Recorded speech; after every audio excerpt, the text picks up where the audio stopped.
Good morning or good afternoon, depending upon when you're listening to this. This is how we're going to use Excel as our friend to do our statistical sampling.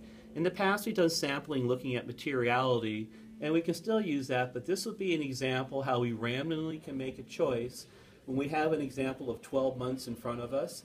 And the example I'm going to give you, we're going to say this is a calendar year in, and as you know, as a rule of thumb, when you do a calendar year in, you always have to choose December. And this Excel sheet is going to show us how to choose 2 other months randomly.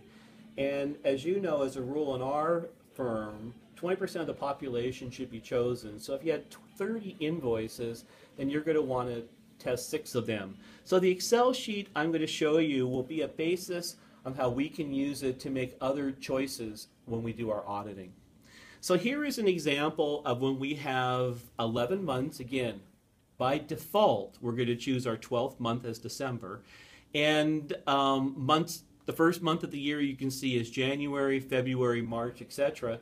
Because you have to tag numerically your sampling of items. And that's what we've done, 1, 2, 3, 4, 5, all the way down to 11. And over here will be the sample. So for instance, if I were to select this and my sample comes up the 5th month and the 6th month, well, that would be the equivalent to May and June.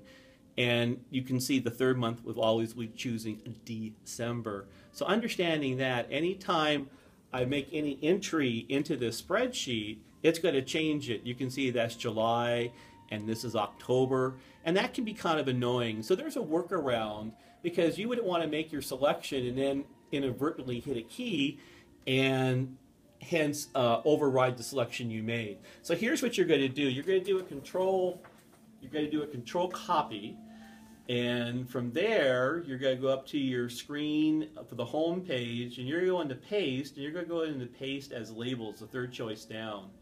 And that will then lock that sample in so that you can't override that, and that's the objective, because you don't want to make any entries to override it.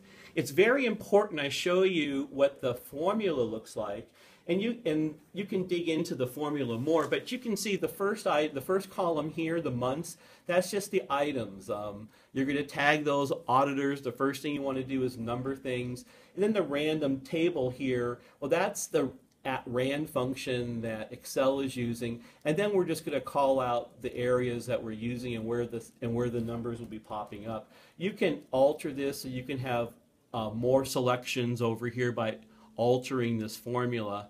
But this is the basis of how we do a selection without replacement, and this is how we want to continue to do the work papers in our firm in this area.